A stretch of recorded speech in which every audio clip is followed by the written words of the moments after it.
Hey everybody, Tim here, GraymanPOTA, amateur radio call sign November Whiskey 9 Foxtrot. Well, it is a beautiful day. It's Monday, and man, it's 74 degrees today in February. Cannot complain with that. Normally about this time of year, it's, you know, probably in the 30s or the 40s here in Indiana. So I'm out here at Morgan Monroe State Forest. I'm going to do a Parks on Air activation, but I'm going to do it with a new radio. After hamcation, I did some kind of, well, we'll call it not really soul searching, but start thinking a little bit more about what I was going to do for a communications plan. And so I started looking around at some of the radios, and I want something that is easy to use, is portable, and I could teach other people how to use it in the event that, you know, I don't know, something happens to me and I'm not able to physically man the radio. So I went ahead and made a purchase. We'll talk about that here in a little bit. Once we get the antenna set up, we'll get the radio set up, and I'll talk to you a little bit more about why I decided to purchase the specific radio.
All right, so now the antenna's up, let's talk about the radio.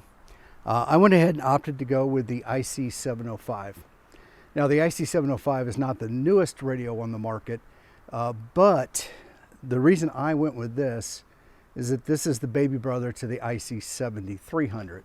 Now, it does have a little bit more functionality, but the big thing that I really looked for that made me want to focus specifically on this radio was the fact that the menu system is very easy to use. Now, I'm not picking on any brand of radio or not. I like them all. I think, you know, I own Yezus, I own Zygu, and I also own ICOM. But the thing that I kind of realized when I flew down to Orlando with the Zygu is it's an experimental radio. Well, I'm just going to call it what it is. It's a radio with a computer attached to it, or it's a computer with a radio attached to it. And because a lot of things are defined in software, you know, I think there's less quality assurance that maybe goes into it because they can fix it in software later, just with a firmware update. Now, these radios are software defined also, but I think the Japanese takes a little bit different approach to manufacturing and also their ability to They really want these things to kind of be battle proven, you know, we'll say mil-spec in a way. And you see that all across the board in Japanese manufacturing. You know, I think they want to maintain low return rates, low problem rates. I mean, they see that as a positive in their manufacturing, and I think it shows. With this particular radio, and what I was talking about earlier, you know, with all the impending doom and issues and, you know, solar flares and EMPs and zombie apocalypses and all the different, you know, scenarios that could potentially happen. You know, I'm thinking about not just myself as an amateur radio operator, but also my family, my son, my older son, and my wife, in how could I get them on the air if something were to happen? How easy would it be for them to turn on the radio and just go? And so now I've got two radios that have almost an identical menu system. They're icon driven menus, which I think makes that task a little bit easier. I can say point to this one, or look for this icon that, looks like X. And I even think my youngest son, my 6-year-old son, can probably navigate his way through the menus, given some direction. And that's really what I'm looking for, is that functionality, to have that available if needed. Hopefully nothing will ever happen, but I had a tornado. Fortunately, it was an F1 at the point, 1,000 yards away from my house. It zipped through and tore up the next neighborhood over. And I was out of power for 4 days. So, fortunately we were lucky, and we still had a house with structure, but we didn't have any power. We didn't have any internet. And amateur radio played a part in our communications kind of to the outside world. I mean, we still had cell phones and things like that, but how far away were we from, the next step in something happening? So I just want to make sure that, I've got a full 100-watt radio. I've got this QRP radio. I've got stuff that can easily be used to get on the air, to get that information. And in the event that I'm incapacitated, my wife, my son can continue on and do that and have that availability. So with all that being said, I'm going to go ahead and get this thing set up. I've made a couple QSOs on it, but this is really the first time I've had an opportunity to get it out and get it in the field and get it going. So I'm going to use the IC7300. For the radio, I am using the Denko 5.5 amp hour LiPo battery that I did a video build on not too long ago. I'll put a link up here so you can check that out. Dennis makes some great products, and I would highly recommend that you check his site out, and I'll put all that information down in the description. For logging, got the tried and true Jenkopotamus. Something I was really surprised about, I closed the lid on this thing when I was in Florida, and I opened it up the other day, and it had been, I don't know, 7, 8, 9, 10 days, and I still had a full battery while this thing was in sleep mode. That really impressed me. $60, $70 laptop, or crap top for doing these kind of things is a phenomenal thing. So definitely, if you get an opportunity to buy one of these, I would do it. It's great for logging. If it falls and breaks, it falls and breaks. It's not a big deal. And make sure you just debloat it. So got that for my logging. And let's go ahead and get set up. I received a package from James at Quirky QRP, and I have not had a chance to open it up yet. I believe, if I am not mistaken, it is one of the reference mats.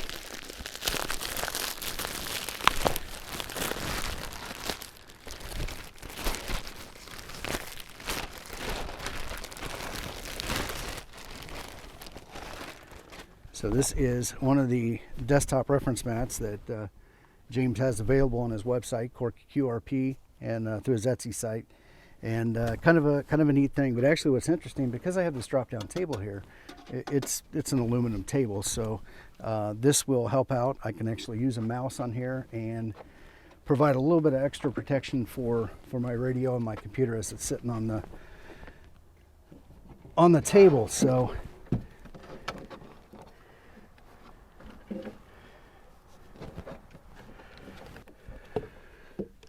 what I don't have is any kind of a cage or anything for this yet. So if you've got suggestions, if you've got a 705, if you've got suggestions for this, please let me know down in the comment section below. I definitely want to get some protection on here. I did order a screen protector to kind of make sure that that's protected. CQ Parks in the air, CQ Parks in the air. November Whiskey 9 Foxtrot calling CQ Parks in the air from Park Kilo 4215. The Morgan Monroe State Forest. November Whiskey 9 Foxtrot calling CQ Parks in the air and standing by. Kilo India 5, Golf Tango Romeo. Kilo India 5, Golf Tango Romeo. You are a 5-9 into the park tonight. Yeah, QSL 5-9 both ways here into Central Arkansas. Thanks, Tim. All right, thank you for the 5-9 into Arkansas. You have a great evening in 73. 7-3. November Whiskey 9 Foxtrot, QRZ. CQ Parks on the air, CQ Parks on the air, November Whiskey 9 Foxtrot, calling CQ Parks on the air and standing by. Norway Tango 6 kilowatt. Norway Tango 6 kilowatt, you're about a 5.5 into the Morgan Monroe State Forest.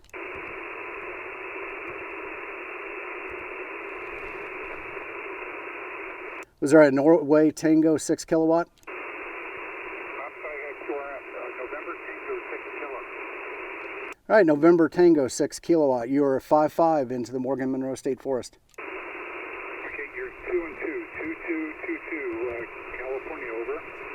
I copied the 2-2 into California. I am running 10 watts right now, so I am not going to complain. You have a great evening at 73. 73, see you again. Norway Tango 6 kilo. Kilo 5, Victor, Victor. Kilo 5, Victor, Victor, you're a 5.9 into the Morgan Monroe State Forest. Thank you, you're 5 and 5 in Louisiana. All right, I copied the 5.5 into Louisiana. You have a great evening at 73. 7-3, have fun. All right, thank you very much. November Whiskey 9 Foxtrot, QRZ. Kilo Quebec 4, Mike, Kilo Zulu.